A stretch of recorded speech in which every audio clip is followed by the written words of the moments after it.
Hey everyone, 412 Sports Cards here today, back with another video. And today I'm going to be discussing 5 tips for managing a profitable sports card investment portfolio.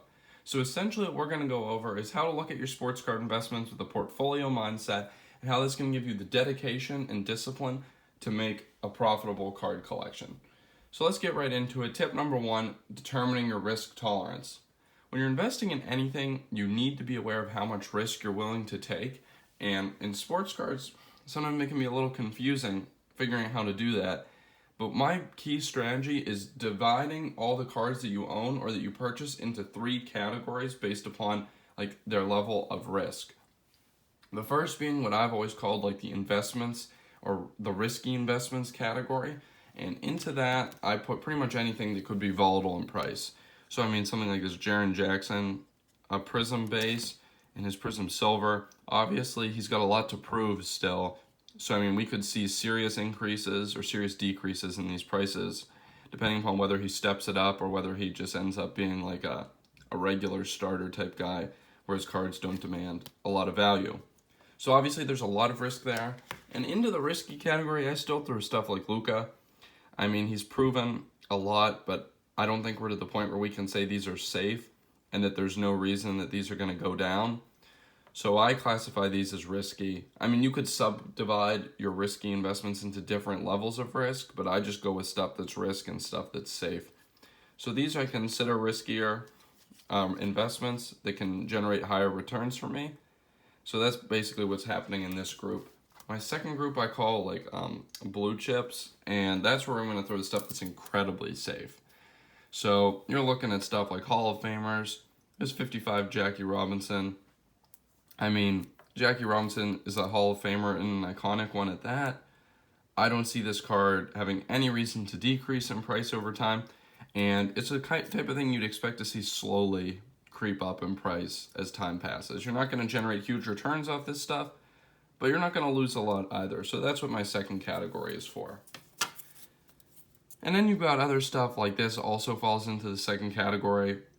Obviously, LeBron is not yet in the Hall, but he will be for sure. He's going to go down as one of the best ever to play the game. Once again, incredibly safe here. There's no reason that I see a threat to LeBron's card market, so that's why I put him in the safe / blue chip category.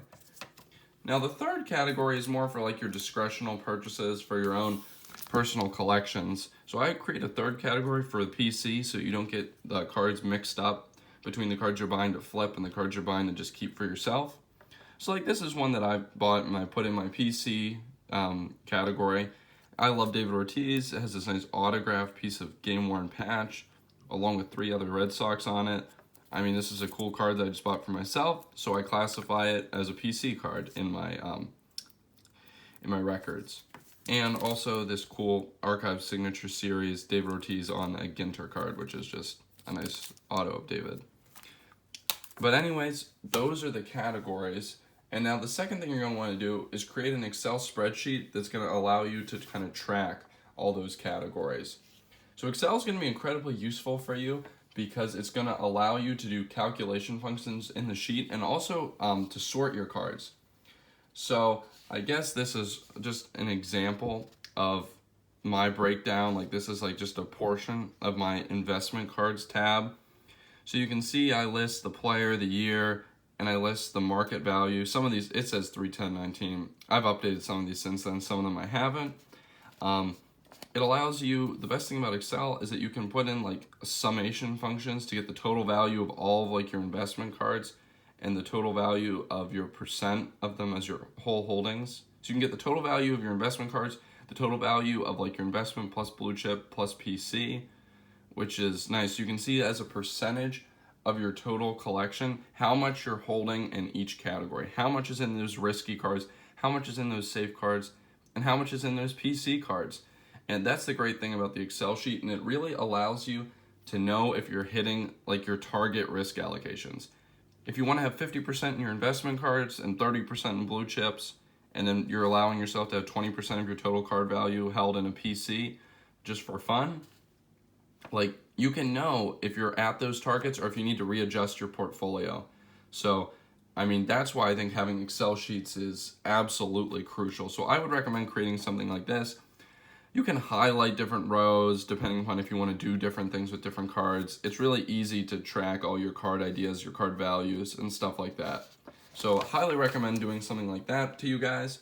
And then the third thing would be adding a purchase ledger to your Excel sheet. So this is just an example of mine. I blacked out some of like the purchase date and stuff like that. But what this is going to allow you to do is get all your information in one place on your purchase price and time and your selling price and time. Because if you're thinking about your cards as like an investment portfolio, you need to keep diligent records of all this stuff. When you would go to like an online card broker or an online stockbroker, their information's all going to be there in the records. And with cards, you kind of have to do that work yourself. But it's important to do that work, especially when you're dealing with large amounts of money. It's important to know how it's moving in and how it's moving out. Now, I have been lazy and have not input some of these sold dates into this sheet. They're in a different place. So you won't see the sold dates here. But you should definitely have those. You definitely want to be having those. So, I mean, I include all the distinguishing features of the card, the player, the brand, the type, so that we don't get it confused with anything else in the collection. And the reason you really want to have all of these dates of both the purchase and the sale is that it allows you to go beyond these numbers, like the profit percentages. Like I calculate sold after fees and grading, my total profit, and my percent profit.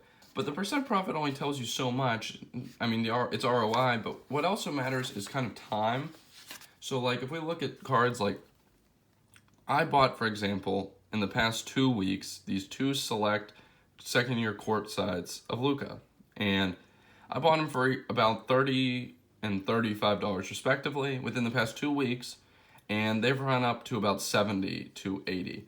So the percent profit is going to show you some of how incredible that gain was.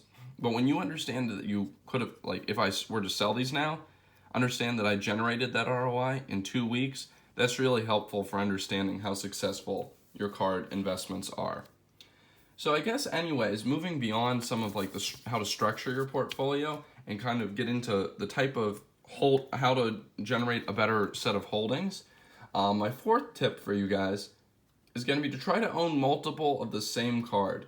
So when you invest in a player, like here are just some examples I'm going to show. When you invest in a player, you don't want to be forced to sell out all at once. If you see a price run up, you might want to sell some to capture profit, but you might also believe in the long-term hold. Like you might also believe that there's more money to be made down the road, but you just want to take a little profit right now. Owning multiple of the same card is what's going to let you do that. Now, that is going to give you a ton of flexibility. So I, for example, here have been recently stocking up. Now, these are cheap, so I mean, it's easy to own multiple, but even with more pricey cards, like those select court sides you saw, I have 2, I'm looking to get more. I recommend having a lot of them because it makes it easy. So, like I've got 3 of these LeBrons. Now, I think there's been a huge boom in LeBron base, so if I start to see these run up, I might sell off a couple. I might keep one for myself. I might keep one to sell later. Like I know with these select courtside Lukas, I've been buying multiple and I want to get more because I know I'm going to want to keep one for my PC. Like there's going to be one that I don't want to sell because I just think it looks like a nice card and I like it a lot. So that's another reason. So owning multiple cards is good for selling flexibility, both for investment reasons and for personal collection reasons. So I highly think that's something you want to be on the lookout for. And getting into the 5th and final tip of this video is to try to keep your investments to cards that are easy to sell. If you're thinking about sports card investing with collecting with an investing mindset, you really want to be only targeting stuff that's going to be easy to sell. Stocks, you just click a button, they're sold. Cards, you got to put in the work. You got to list the stuff on eBay. And sometimes it can be difficult, especially if you don't deal with cards that have high transaction volume. So if you want to have sales that are easier to come by, I think you should be either doing one of 2 things. One, you want to be investing in brands that garner a ton of popularity. Like I have this John Morant Prism rookie. It's ungraded. It's an ungraded base rookie card, but moving this should not be a problem at all. Prism demands so much demand that there's a huge market for it. People are looking for these all the time on eBay. Tons are selling each day. So it's not going to be hard to sell mine. I'm going to have no trouble finding a buyer. So that is one way to do it. And the second way is just to buy PSA 10s. PSA 10s, honestly, of rookies in like popular sets are like currency. Even more so than like that raw John Morant I had here. The PSA 10 of this is going to sell so well. Nolan Arenado is a player that's not, even though he's excellent, is not necessarily on every investor's radar. So it might be hard to sell some of his stuff sometimes, but having a PSA 10 is going to make that process a lot easier. So it's going to allow you to be able to sell out of your investments efficiently, which is what you want to see. So anyways, I hope you guys have enjoyed this video. We've talked about how to keep track of your portfolio, how to stay disciplined in maintaining a portfolio adjusted for the level of risk you want, and how to buy cards so that you can sell out of them easily as efficiently as possible. I hope you all enjoyed, and please feel free to like, comment, and subscribe, and I'll catch you next time.